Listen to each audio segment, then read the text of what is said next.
प्रति वर्ष एक बार मंदिर छोड़कर 8 दिनों के लिए आपकी ममता का सुख भोगने आपके निवास धाम आया करूंगा। भैया बलभद्र और बहन सुभद्रा के साथ मेरी रथ यात्रा निकलेगी।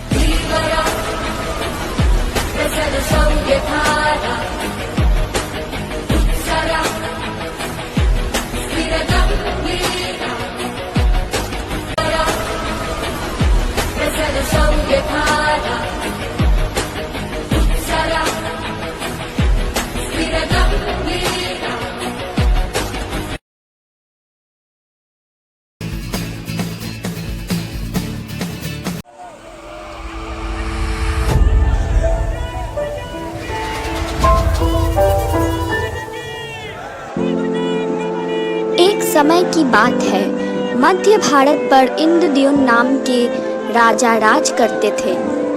वह भगवान विष्णु के बहुत बड़े भक्त थे और उन्हें उनके दर्शन की बहुत इच्छा थी। एक दिन एक साधु घूमते फिरते उनके दरबार में आए और उसने राजा से बोला कि उड़ीसा में विष्णु जी को उनके असली स्वरूप नीलमाधव के रूप में पूजा जाता है। फिर राजा ने तुरंत अपने मुख्य पुजारी के भाई विद्यापति को उड़ीसा जाकर नीलमाधव के बारे में खोज करने की हुक्म दी। तुरंत विद्यापति राजा के आज्ञा अनुसार उड़ीसा नीलमाधव के खोज के लिए निकल पड़े। वहां उड़ीसा में उन्होंने एक कबीले के सरदार विश्ववासु को गुपचुप नीलमाधव के पहरेदारी करते हुए पाया। उन्होंने विश्ववासु से विनती की कि वह उन्हें देव पूजा की जगह दिखाए, मगर विश्ववासु ने इनकार कर दिया। मगर विद्यापति गांव में ही ठहर गए और विश्ववासु के बेटी से उन्हें प्यार हो गया और उसके बाद उन्होंने उससे शादी कर ली।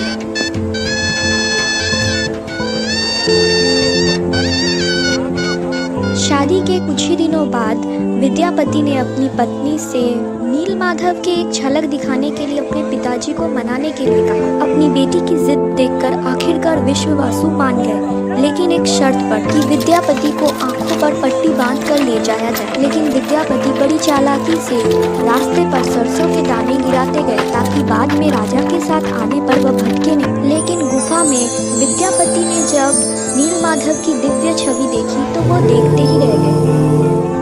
उन्होंने जल्दी से लौटकर राजा को सारी बात बताई। राजा तुरंत अपने प्रिय भगवान के दर्शन पाने के लिए निकल पड़े।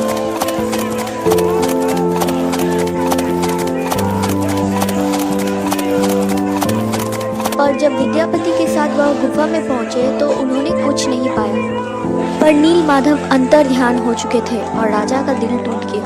राजा उदास हो गए थे। तभी जैसे देवलोक से एक संदेश आया कि वह पूरी जाए। लकड़ी के उस तने को जो समुद्र में तैर रही थी उसे किनारे पर ले आए। राजा ने आदेशों का पालन किया और उन्हें सच में पुरी के समुद्र के लहरों में एक पेड़ का तना तैरते हुए नजर आया। खुशी से झूमते हुए वह उसे महल में ले आए, लेकिन उस ठोस लकड़ी में से किसी ने भी नीलमाधव की छवि तराश नहीं पाया।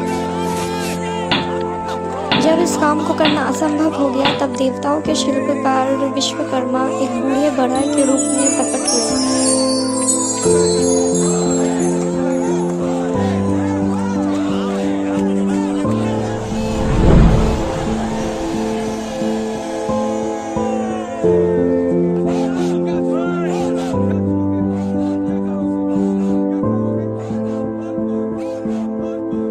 उन्होंने राजा को भरोसा दिलाया कि वह मूर्ति को बना सकते हैं, लेकिन शर्त यह है कि 21 दिन तक कोई उनके काम में बाधा ना डाले।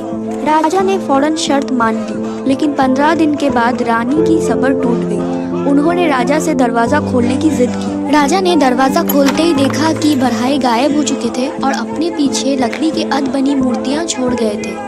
माना जाता है कि लकड़ी की उन 3 मूर्तियों की जैसी ही मूर्ति पुरी की मशहूर जगन्नाथ मंदिर में स्थापित की गई है।